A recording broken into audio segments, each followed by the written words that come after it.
కోసం ప్రాణాలతో చెలగాటమాడుతున్నారు కొందరు కల్తీ రాయిళ్లు. అక్రమంగా డబ్బు సంపాదించడానికి మనుషుల ప్రాణాలను సైతం లెక్క చేయడలేదు. మనుషుల వ్యసనాలను గుర్తించి కొందరు కేటిగాళ్లు ఎంతకైనా తెగిస్తున్నారు. కల్తీ కళ్ళు అంటగట్టి 70 మందిని ఆసుపత్రి పాలు చేశారు.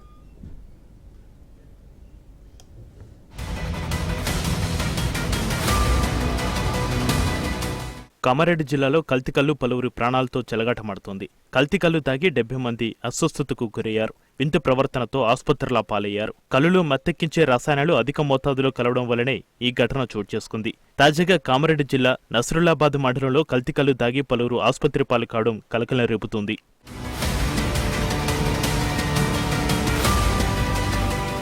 నస్రుల్లాబాద్, బిర్కూర్ మండలాల్లోని అంకోల్, దుర్కి, అంకుల్ తండా, దామరంచ గ్రామాల్లో కల్తీకల్లు తాగిన పలువురు వ్యక్తులు తీవ్ర అస్వస్థతకు గురయ్యారు. సుమారు 55 మందిని స్థానికులు బాన్సువాడ ఏరియా ఆసుపత్రికి తరలించారు. 3 ప్రైవేటు ఆసుపత్రిలో చేర్చారు. పరిస్థితి ఆందోళనకరంగా ఉన్న మరో 10 మందిని నిజామాబాద్లోని జీజీహెచ్కు తరలించారు.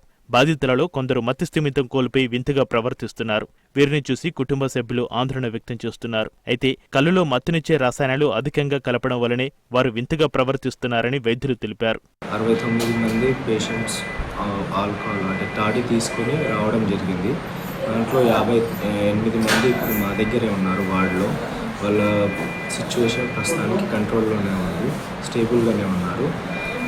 మిగతా 11 మెంబర్స్ని రిఫర్ చేయడం జరిగింది నిజామాబాద్ జనరల్ హాస్పిటల్కి. ఇప్పుడు ఇక్కడ ఉన్న వాళ్ళని అబ్జర్వేషన్లో పెట్టాము. వాళ్ళు ఏమైనా చేయగలిగినంత ఇనిషియల్ ట్రీట్మెంట్ అంతా చేసేసాము.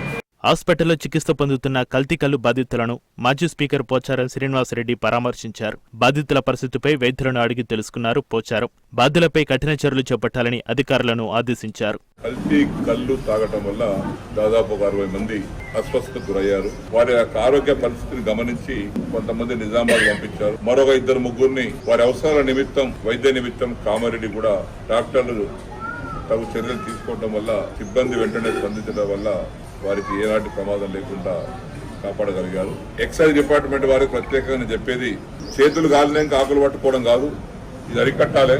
ప్రాణాలతో చెలగాడమనేటువంటి పరిస్థితి వస్తుంది. అయితే జిల్లాలో కల్లు దందా జోరుగా సాగుతుంది. 22 కల్లు డిపోలు ఉండగా 160 కల్లు బట్టీలు ఉన్నాయి. కల్లు ప్రజలకు అలవాటు చేసేందుకు తయారీలో ఆల్రపజోలం, డైజిఫామ్, క్లోరోహైడ్రేట్ వంటి అధిక పదార్థాలు అధిక మోతాదులో కలుపుతున్నారు కల్తీ కేటుగాళ్లు. దీంతో చాలా మంది ఈ కల్తీ కల్లుకు బానిసై మతి భ్రమించినట్లుగా ప్రవర్తిస్తున్నారని వైద్యులు చెబుతున్నారు. రెగ్యులర్ గా కౌన్సిలింగ్ తీసుకుంటే కల్లుకు బానిసలుగా కాకుండా చేయవచ్చని వైద్యులు చెబుతున్నారు.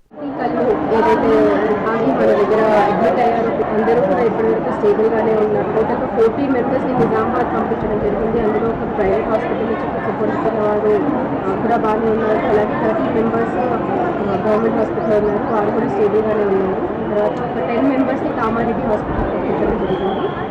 10 మెంబర్స్ కూడా స్టేబుల్గానే ఉన్నారు. Further updates Kamareddy, Nizamabad. ఇక్కడ మిగతా పేషెంట్స్ ఎవరైతే అడ్మిట్ అయి ఉన్నారో వాళ్ళలో కూడా అరౌండ్ 70% డూయింగ్ వెల్. వాళ్ళు ఫుడ్డింగ్ టెస్ట్ తీసుకుంటున్నారు, వాక్ చేయడం, సింటమ్స్ అన్ని కూడా తగ్గినట్టుగా చెప్పారు. 70 to 80% మరోవైపు నిబంధనలకు విరుద్ధంగా కల్లుబట్టిలో నిర్వహిస్తున్న ఎక్సైజ్ అధికారులు అటువైపు కన్నెత్తి చూడకపోవడంపై తీవ్ర విమర్శలు వ్యక్తమవుతున్నాయి. నెల ఎక్సైజ్ అధికారులకు మామూలు ముట్టడంతో చూసి చూడనట్లుగా వ్యవహరిస్తున్నట్లుగా ఆరోపణలు వినిపిస్తున్నాయి. ఎవరైనా ఫిర్యాదు చేస్తే నామమాత్రంగా కేసులు చేసి చేతులు దులుపుకుంటున్నారనే టాక్ వినిపిస్తుంది.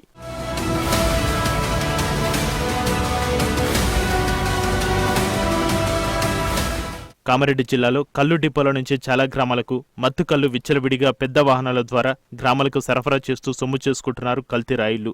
అయితే రెగ్యులర్ గా కల్లు తాగేవారు మత్తుకు బానిసై అనారోగ్యం పాలవుతున్నారు. ఇంత జరుగుతున్నప్పటికీ ఆబ్కారీ శాఖ అధికారులు మాత్రం ఎలాంటి చర్యలు చేపట్టడం లేదు. కల్తీ కల్లు విక్రయిస్తున్న నిర్వాహకులపై అధికారులు చర్యలు తీసుకోవాలని ప్రజలు కోరుతున్నారు.